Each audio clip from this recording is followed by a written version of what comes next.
पहले तो मैं राष्ट्रीय टीम के जो सदस्य हमारे सरफुद्दीन एडवोकेट साहब जी और भाई साहब फैसल फैसल भाई साहब जो केरल से चल के आए, इनका धन्यवाद देना चाहता हूँ। और एसडीपीआई पार्टी पूरे मुल्क की पार्टी जैसा हमें बताया गया है। तो कहने का मतलब ये है कि मैं पूरी पार्टी भी वर्कर से उनका सबका धन्यवाद करता हूँ। जैसे छोटे कार्यकर्ता को भी इसमें इतनी बड़ी इज्जत दी कि लोकसभा का कैंडिडेट बनाया, और उन्होंने मेवात की बदहाली को देखते हुए मुझे इस यहाँ का कैंडिडेट बनाया कि यहाँ अगर हम अपना कैंडिडेट लोकसभा में उतारते हैं और यहाँ से सांसद बनते हैं तो इसकी बदहाली को दूर करने का काम करें। उनकी अब जो कांग्रेस की जो सत्ता थी ना जी, वो पॉलिटिक्स करते थे हिंदू मुसलमान की। सबसे पहले उन्होंने चाल चली थी, उनको उल्टी पड़ गई। आज उन्हें कैंडिडेट नहीं मिल पा रहे उनकी राजनीति के चक्कर में। कहने का मतलब ये है, जो इतना बड़ा लीडर की ना हो, जो वक्त का जो पासा पलटता है तो वो बड़े बड़े पहलवान भी नीचे आ जाते हैं। ये कोई जरूरी नहीं कि एक राजा यहाँ चुनाव लड़ रहा है, एक आम प्रजा के जनता में से उठकर एक व्यक्ति उसको हरा नहीं सकता। आपके सामने पंजाब में एक उदाहरण है, मोबाइल रिपेयरिंग का काम करने वाला सीएम बन गया पंजाब में।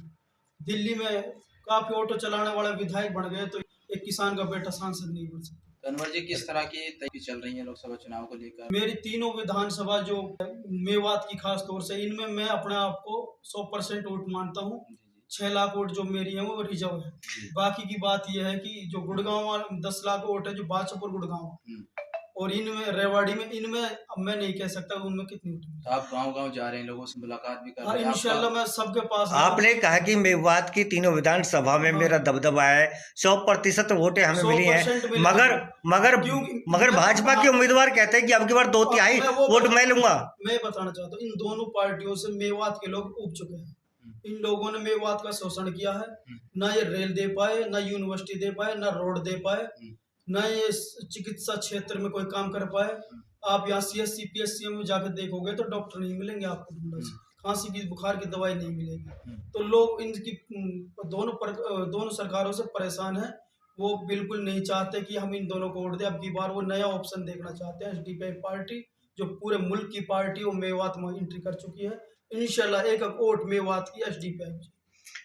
उनमें यही मुद्दा रहेगा कि उनको भी हमारे हिंदू मुसलमान कराकर उनसे वो मुसलमानों को डर दिखाकर उठ लेते हैं। उनको इस डर को बाहर निकाल कर, मुसलमान उनका भाई है, उनको भी ज्यादा से ज्यादा वोट मुसलमान भाई को करना चाहिए। क्या लगता है जो है जनता आपका साथ देगी, आप पर विश्वास कर पाएंगे? हाँ, गुड़गांव से भी हमें वोट मिलने की पूरी उम्मीद है। अच्छा, गुड़गांव और रेवाड़ी। तो मेवात की जनता से क्या अपील करते हैं?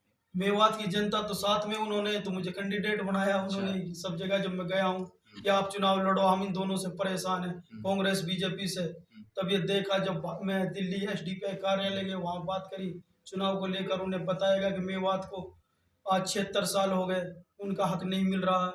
और हमारे टच में आप जाके देखोगे, रेवाड़ी में भी विश्वविद्यालय बन गया, लेकिन हमारे यहीं पे जहाँ को सांसद अपने इलाके में विश्वविद्यालय बनवा सकता है तो मेवात में क्यों नहीं बनवाता? 3 बार उनको सांसद बना दिया। अपने वहाँ रेल की सीटी बजवा सकता है, मेवात में क्यों नहीं बजवा सकता? क्योंकि मेवात को वो अपना इलाका नहीं मानता। तो हम वो भेदभाव जो उन्होंने फैला रखा उसको हम खत्म करने का काम करेंगे, और मेवात में इंडस्ट्री एरिया लाने का भी हम काम करेंगे। अगर हमारी सरकार या कुछ भी हम सांसद भी बनते हैं।